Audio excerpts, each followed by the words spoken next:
ya sekarang Ranger Mas. Ya tak mau berlama-lama. Matilda dari arah Kiyoshi sudah diamankan karena dia tidak mau mengambil resiko. Resiko yang terlalu besar sudah terjadi di game yang pertama dan mereka tidak mau mengikuti itu. Mereka lebih memilih untuk gua nggak apa-apa, nggak ikutin gameplay tadi. Yang penting gua ban Matildanya dibandingkan gua harus barter dengan yang tidak worth it di situ Talia. Iya, jadi berarti kali ini kita nggak bakal melihat lagi nih adanya combo Papa Mama. Tapi sejauh ini Pokito juga masih lepas. Popheus, Pokito. Tapi Barat juga masih ada. Di game pertama kita melihat adanya Barat yang menjadi sasaran ban bagi RRQ Hoshi. Sejauh ini masih bisa di-pick oleh Geek Fam juga. Tapi Espor, Pakito. Harusnya ya Geek Fam nge-ban ke arah Pakito sih. Karena R7-nya tadi, wah parah banget. Kalau misalnya mereka mau main Pasha lagi, mau main ke arah hero-hero mungkin Kagura, itu backline-nya bisa banget diincar Om Wawa. Ya betul. Dan obvious gak sih untuk Geek Fam? Karena Esmeralda besar kemungkinan bakal dipakai oleh RRQ Hoshi ya. Mereka, tendensi mereka buat pakai Esmeralda itu gede banget. Apalagi sekarang ada Skylar juga kan, user untuk Esmeralda sendiri. Dan dia cukup kuat untuk Esmeraldanya bisa ngebody, bisa tahanin semuanya. Jadi untuk Geek Fam antara mereka ngebuang Obvious atau mereka bakal ngebuang Esmeraldanya dulu sih. Karena di sana udah gak ada ekspor sendiri. Dan Geek Fam cukup antik sebenarnya. Pakito tidak ingin dipakai ternyata untuk Pakitonya bagi Geek Fam sendiri, padahal kita tahu tadi bagaimana efek dari Pakito yang dimainkan oleh R7. Bisa kemana-mana, rotasi yang cepat dengan adanya jab juga akan menambahkan lagi skill dash-nya dia. Namun kali ini Esmeralda dan juga Popheus terlepas. Jadi kalau Popheus first pick masih bisa diamankan dengan adanya Esmeralda kalau RRQ Hoshi tidak kebuang ke arah dari Popheus ya kalian. Popheus, iya sih. Apalagi kalau misalnya sudah ada Popheus, berarti Esmeralda bisa menjadi pilihan. Tapi kita bakal lihat nih dari RRQ Hoshi. Popheus kah? Atau mungkin ke arah Barat? Itu dia Baratnya langsung aja di ban. Masih nggak mau ngelepas Barat untuk untuk teman-teman dari Geek Fam. Dan Popheus otomatis langsung di pick. Bakal dijawab Esme? Harusnya ya, harusnya dijawab sama Esme, iya. Esme Jauhead mungkin, atau Esme Popol Kupa. Esme Jauhead sih ini enak. Jauhead. Esme Jauhead ini enak banget sih. Tapi kalau misalnya kita lihat di sini Esmeralda bersama dengan Jauhead sudah menjadi pilihan seperti yang sudah kudukung. Esme Jauhead, ya kan? Kalau mau satu lagi apa? Beatrix mid lane-nya. Wow, kenapa Beatrix? Karena Beatrix gak punya dash yang terlalu maksimal. Beatrix mengandalkan positioning, apalagi dengan machine gun-nya. Dan itu tidak men-trigger pergerakan dari seorang Popheus Wawa. Ya, betul. Dan itu dia kayak ini satu PR lagi untuk Geek Fam adalah mereka berhadapan dengan Esmeralda.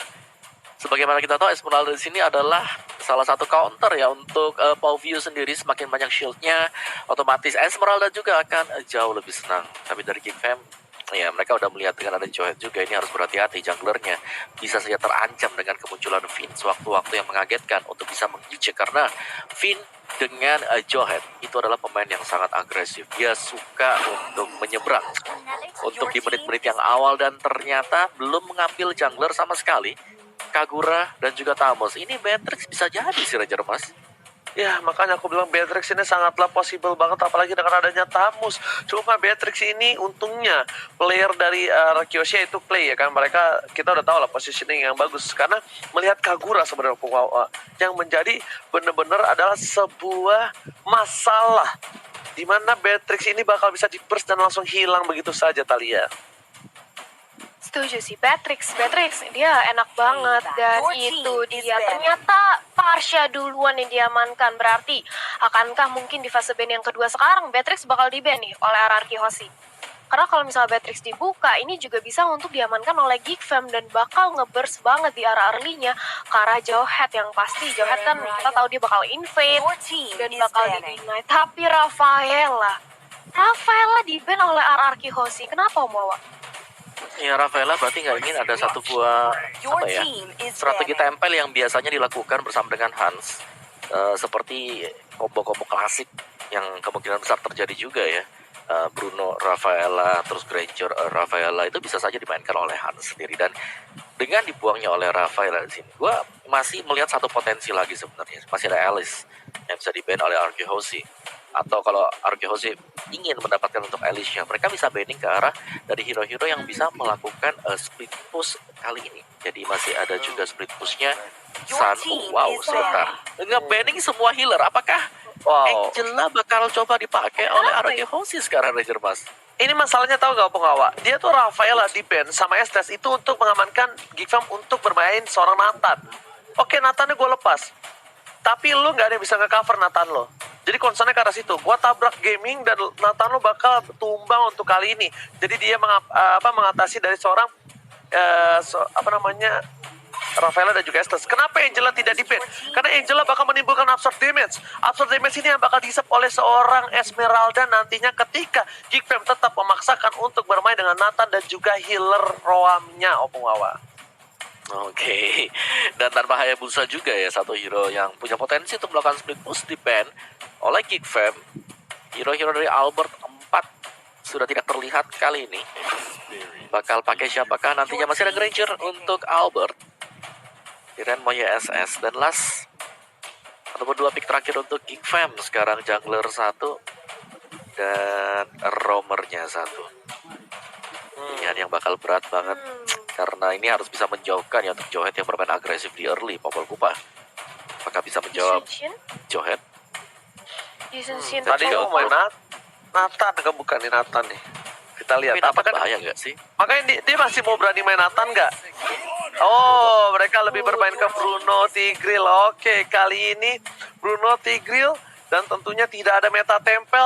Arkehosi sudah memprediksi itu dan kali ini kita lihat pilihan terakhir Arkehosi. Geek Fam, ingat kalau kata Opung Wawa, Bruno dari Haas memiliki GPM yaitu gold per minute tertinggi di MPL season 8 saat ini. Akankah Arkehosi mampu untuk mengatasinya, Opung Wawa?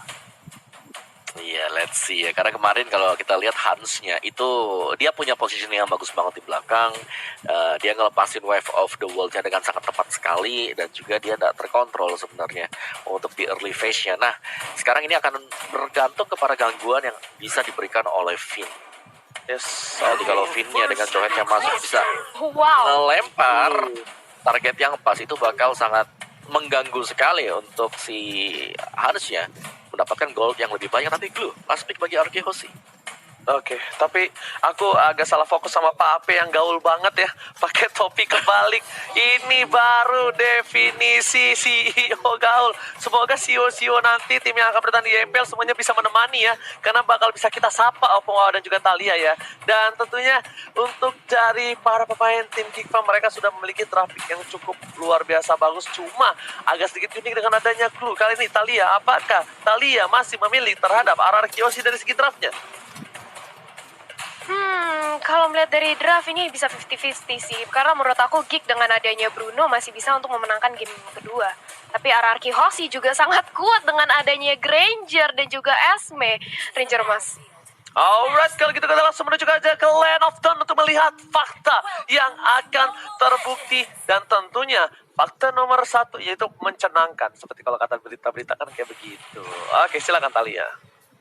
Yes, ini dia, langsung aja kita menuju ke Land of Dawn-nya di game yang kedua. Akankah Geek Fam bisa memperpanjang nyawanya? Melihat dengan adanya Glue kali ini oleh R7, kita udah jarang banget nih ngeliat Glue, apalagi di meta-meta patch terakhir. Tapi itu dia Flame Shot yang sudah langsung dilontarkan dari seorang Freeze, hampir saja berhasil untuk mendapatkan purple buff. Tapi ternyata sayangnya belum. Dari Arkehosi masih bisa untuk mengamankan buff-buffnya, sementara dari Kagura mulai mencicil karena seorang Clay. Memang di arah early-nya ini bisa dibilang sama-sama cepat untuk clearing minion satu sama lain dari sisi mid laner-nya ya Ranger Mas. Yes, benar banget Thalia, tapi lihat di sisi lain dari Salman. Masih dengan merupakan rotasi yang cukup lumayan oke. Dan ingat, Salman ini salah satu hero yang sangat difavoritkan oleh seorang Salman. Dan Salman tahu betul timingnya. Melihat dari gold, tidak terlalu berbeda jauh di early game. Coba untuk farming terlebih dahulu.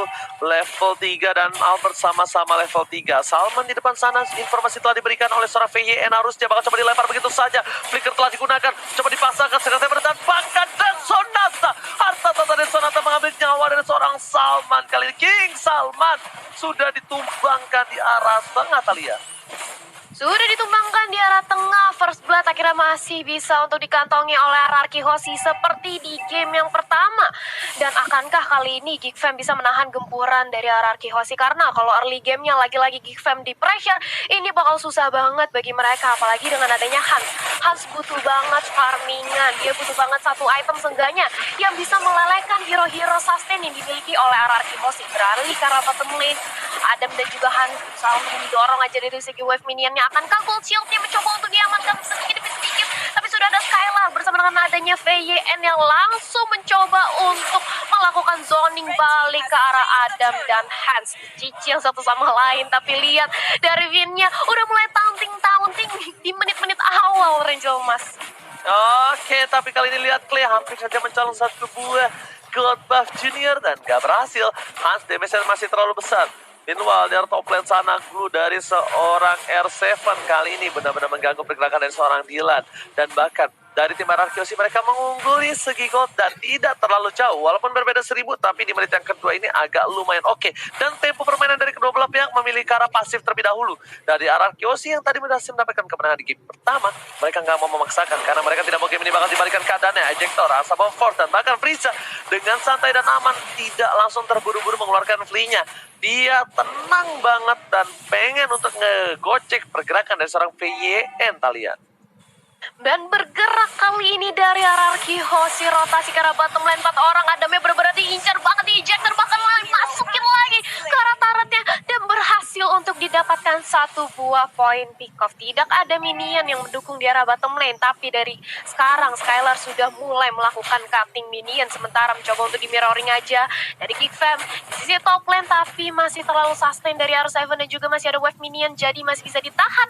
Dan kali ini sudah datang bala bantuan dari VYN dan otomatis Geek Fam belum bisa untuk melakukan pressure, tapi sudah ada implosion juga masih bisa ditahan dari VYN, tapi cukup sekarang itu dia satu poin pick off. Sementara R7 mencoba untuk menahan di lini terdepan untuk mendinai pergerakan dari Geek Fam, tapi R7 bersisa sendirian. Dia tinggal sendirian dan bentar lagi bakal langsung jadi target utama bagi teman-teman dari Geek Fam. Tapi ternyata apa yang terjadi, Hansnya justru yang bisa untuk diamankan. Salman cukup sekarat, masih mau lebih dari R7, dia berubah menjadi anggur-anggur kecil yang manis tapi sakit banget. Sementara itu Salman masih mencoba untuk melakukan flick out. R7 terlalu kuat Ranger Mas. Keuntungan untuk tim RRQ Hoshi dengan adanya seorang Hans yang ditumbangkan dan bahkan objektif gaming seperti biasa menuju ke arah sebuah turtle yang terhormat. Walkout di sini sudah dimiliki Clay, ini tandanya hujan meteor dan bahkan Clay bakal benar-benar bisa memporak-porandakan backline dari tim Geek Fam. Lihat Dylan belum ke-trigger dari segi pasifnya, dia masih bermain aman dan yang bisa nge-trigger sebuah pasifnya adalah seorang Albert. Implosion belum dikeluarkan Salman dan bahkan ditumpahkan begitu saja. Clay lihat langsung dengan PDS-nya menumbangkan Salman tak berdaya. Skylar di depan sana menuju ke arah seorang Dylan. Dylan masih dapat bertahan, dipaksa untuk one by one situation, tapi ternyata di sisi lain ada Hans yang udah siap untuk menggebok pala dari seorang Skylar. Opung Wawa. Iya, ini tempo permainan yang pelan memang dimainkan oleh RRQ Hoshi semenjak awal karena mereka punya glue. Jadi glue-nya menahan terlebih dahulu, Skylar-nya dapetin bottom lane baru rotasi. Dan ini kita melihat permainan yang cepat sekarang dari RRQ Hoshi karena mereka udah dapetin objektifnya, mereka udah dapetin bottom turret, Ranger Mas. Alright, tapi ternyata di depan sana bakal dapat dipasang di fight. Satu fight tadi amankan, Asyik bakal hilang dan bahkan Dylan nggak bisa berbuat banyak. Double kill, tidak ada yang nge-trigger ultimate dari seorang Dylan. Dilanda masalah kali ini untuk seorang Dylan dengan tertumbang satu kali. R7 masih mencoba menuju ke arah seorang Adam. Lihat dengan bulir-bulir di jatuh, grab telah dikeluarkan, tapi ternyata kali ini seorang R7 hanya bisa jalan-jalan begitu saja menuju ke arah seorang Adam. Bakal coba dipanggil dan R7 nggak jadi tuyul lagi, memilih kabur ke arah belakang. Ngibrit R7-nya Talia Langsung kabur dari R7-nya, tapi lihat bagaimana dari Albert dan juga VYN kali ini berhasil mendapatkan satu lagi objektif party arah top lane. Bergerak rotasi arah mid lane, berkumpul di grup bersama teman-teman yang lainnya karena sebentar lagi kita akan melihat Rartel juga yang akan hadir. Tapi apa yang terjadi, R7 di arah bottom lane, dia harus di kill, harus dipanis oleh dua pemain dari Geek Fam. Sementara itu Esmeralda Esmeralda nggak bisa untuk membantu. Dan nampaknya bakal mencoba untuk men-set up lagi dari kedua belah tim. Kali ini dari VYN sudah mulai diusir juga pergerakannya oleh Dylan. Dan diketahui satu sama lain posisinya dari masing-masing tim. Sementara itu mulai didorong dari lawan Salman, tapi belum ada implosion yang mencoba untuk di pop up sejauh ini Ranger Emas. Alright, kita akan lihat turtle yang mencoba diambil oleh tim Geek Farm. PYN di depan sana. Ada Dylan juga sudah membatasi pergerakan dari tim RR Kiyoshi dan Adam. Udah dapetin satu buah objektif. Bin bakal coba membuka sebuah konsil yang dipaksa begitu saja restoran Dylan. Skylaris kami menuju ke arah belakang dan bakal langsung menuju ke arah backline-nya. R7 fokus ke arah Hans. Gak peduli apapun yang terjadi. Plus setelah dikeluarkan dan bakal turtle tembak dari seorang Adam. Albert tumbang menjadi korban dan Salman kali ini bakal menjadi korban kedua. Dua harus hilang untuk kedua belah tim dan di sisi lain Frieza membeku tak bergerak. VYN oke ketika benar flicker from VYN berhasil dapetin Hans Talia. Yap, Albertnya tumbang, tapi di sisi lain dari Geeksam juga banyak banget yang berhasil untuk diamankan oleh RR Kiyoshi. Dan kali ini dari RR Kiyoshi mencoba untuk mendapatkan satu lagi objektif di arah mid lane. Satu tarat di tengah yang paling krusial. Dan aku mau ngingetin ke kalian, jangan lupa buat vote momen game favorit kalian di snack video dan dapatkan kesempatan untuk memenangkan skin spesial. Dan back to the game, sudah ada lihat kita dari Skylar yang mencoba untuk langsung memanage dari segi wave minionnya di area top lane. Dan dari RRQ mencoba untuk merontokin semua inner taratnya di arah bottom lane, mencoba untuk dihabisi, tapi sudah ada VYN ini melakukan ejector tapi nggak connect karena seorang Salman masih ditahan aja, tapi Dylan satu hit dan itu dia, dan sonatanya berhasil untuk mendapatkan nyawa dari seorang Dylan. Salman mencoba untuk langsung di zone, ditakut-takutin aja oleh VYN, tapi belum ada target yang optimal, belum mau diharas dari RRQ masih lebih lanjut karena mereka lebih fokus untuk nge-zoning dan mendapatkan inner taratnya lagi di arah mid lane. Mereka mencoba ngerontokin, tapi lihat di arah top lane Ranger Emas tamusnya coba untuk split push. Oke, coba untuk melakukan split push, mencoba untuk mendapatkan objektif gaming karena ketinggal dengan 5.000 gold, tidak bukan hal yang baik. Tim fight dipaksakan juga nggak bakal cukup untuk bisa ngedobrak dari para pemain tim RR Kiyoshi. Cuma problemnya satu di sini adalah gimana caranya RR Kiyoshi bisa langsung menuju ke arah backline-nya kembali. Backline dari tim Geek Farm ini benar-benar cukup berbahaya. Frieza walaupun dia ditumbangin satu, tapi sumber deal damage yang cukup besar akan dilancarkan oleh seorang Frieza di late game nanti. Memasuki menit yang ke-8 menuju yang ke-9 dan bahkan kita bakal sudah berada di arah mid game. Tandanya Bruno bakal lebih perkasa, Salman agak lebih kuat, tapi PYN di depan sana memasak Arthur. Salman gak peduli apapun yang terjadi dan Fedansek telah dikeluarkan di plus shot. Satu poin telah diamankan. Satu buah turtle dari tambah di sisi lain. Adam gak bisa mendapatkan siapapun. PYN men-trigger jauh dari seorang Dylan. Di sisi lain flame setelah digunakan, gak ada yang kena. PYN still survive in the right there. Oh my god, lihat Beniak. Belum Albert berhasil mendapatkan di arah bottom lane. Karena kita berangkat lagi dan lagi. Teori konspirasi apa ketika Seven tergolong Albert, saya menjadi casternya. Oh my god, Talia. Savage, yang lihat bagaimana selebrasi dari RRQ Kiyoshi setelah mereka mendapatkan Savage-nya. Taunting dengan bangganya, dan kali ini base-nya Geek Fam menjadi ancaman ketika semua inner turret-nya sudah berhasil dirontokin. Dan bahkan Albert-nya ganas banget, dia mencoba untuk mengamankan semua jungle yang dimiliki oleh Geek Fam. Gak mau ngasih nafas, maunya ngekandangin aja seluruh pemain dari Geek Fam. Dan bahkan lihat kali ini Adam sudah langsung membuat dari dominance ice-nya, tapi akankah cukup untuk menahan? Dan lihat damage-nya sakit banget. Flame shot-nya juga ditambah dan membuat Tamusnya harus hilang di muka lane of down. Sudah hilang lagi satu pemain dari Geek Fam sekarang Ranger Mas. Nah maaf, tadi agak sedikit bersin dulu ya. Oke, kali ini para pemain dari tim RR Kiyoshi sudah mengungguli dari segi 8.000 gold. Membuat RR Kiyoshi mereka berada di atas angin dan itemnya. Opung Wawa silakan. Ya, ini berat banget buat Geek Fam agar bisa keluar, karena secara kita tahu tadi Albert dengan Savage yang diraih oleh dia juga goldnya akan jauh lebih cepat lagi. Hunter Strike Endless, Mavic Roar akan ke BOD sebentar lagi. Jadi item damage untuk Albert dan tidak ada yang bisa menahan dari Geek Fam tadi. Bahkan satu buah flame shot yang diberikan oleh Clay itu damage-nya sedemikian dalam sih. Jadi hanya dengan mengandalkan Clock of Destiny dan juga Lightning yang sedang dipegang oleh Freeze kali ini agak sedikit berat, terutama untuk Tamus di sini adalah hero yang bisa memberikan damage memang karena dia punya War Ice Bloodlust juga dia akan jauh lebih sustain. Tapi untuk bisa memberikan damage, Amus harus melompat ke bagian depan. Jadi Adam ketika dia melompat ke bagian depan, itu akan dipanis oleh begitu banyak hero. Jangan lupakan masih ada glue yang dipakai oleh R7 yang bisa naik ke atas kepala dengan adanya split juga. Jadi harus berhati-hati banget di vape opening mereka. Nggak boleh melakukan kesalahan sama sekali. Terutama kalau sampai kena eject seperti ini, Ranger Mas aktif. Oke, ternyata bakal ada satu buat tim Petrolek keluar coverage bakal menjadi tumbang. Gatlek telah dimiliki seorang Albert dan di depan sana ini betul sudah menjadi pilihan. Tapi para pemain dari tim Araki mereka mencoba untuk mendikoy dan bahkan dengan dinner rotation. Flash dari dikeluarkan dari seorang Clay mendapatkan satu poin dan bahkan di sini Salman harus hilang. Sekarang di depan sana terlalu birai. Oh my god, ini bencana Talia. Dan bahkan Final Strike yang pun berhasil untuk menumbangkan satu lagi teman dari Geek Fam. Dan lihat base yang Dilempar. terpukul lebar. Anarki Hosi. Dilempar Skylarnya. Enggak, dilempar. Ada yang lihat Oppo, silakan Oppo. Selebrasi itu Ranger Mas. Ya, sebuah eject ya, 3 point karena base tadi ditutup oleh RRQ Hosi. Skylar dengan Esmeralda dia ya, balik lagi memang Esmeralda adalah salah satu hero yang seringkali dipergunakan oleh RRQ Hosi, dan ini dia untuk hasil akhirnya 2-0 kemenangan atas Geek Fam sendiri.